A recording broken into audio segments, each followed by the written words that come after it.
It's not a chain. You think about it differently. I think the word that they use is like a rhizome. So what we do is we put the athlete in the middle. So the athlete is the focus of your attention.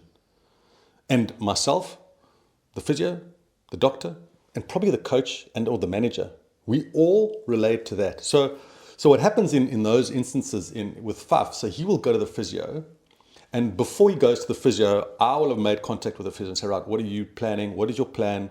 Where are we going? Okay, I'm not going to touch this. I'm not going to touch that. I'm going to do this with him. Are you okay with that?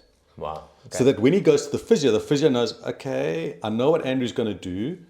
I can plan my treatment. If there's something that the physio sees, remember, they're diagnosticians, so they've got a different skill set to me. They can pick up, okay, I'm a bit concerned because I know that Andrew's session is going to be focused on this. So they will then contact me and say, okay, this is what I picked up. Okay, I'm going to change what I do. Or I'm not going to change what I do. Do you know what I mean? So at the moment, in all of those cases, there has to be communication between the two. There has to be.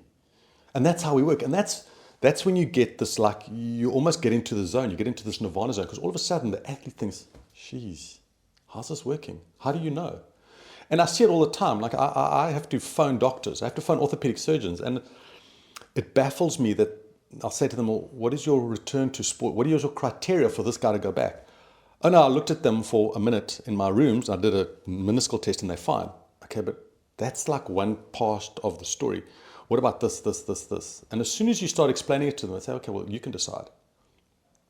And then if I have a problem, if I'm rehabilitating somebody and I'm concerned, I'll phone the doctor and say, listen, is it okay that I send him back to you? Because I've got this and this is the problem and I'm just not sure. Can I send him back to you? Yeah, okay, let me have a look. And all of a sudden, as soon as you communicate with people, you put the person in the middle, it's amazing.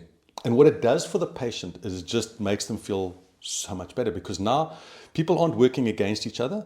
It's not like a gear change. You're all working in unison to make sure that person gets better. And that's when you hit this sort of this nirvana type of scenario where people come and go, but you've got to be comfortable with what you know and what you can do, and also you've got to know what you don't know. And that's the challenge.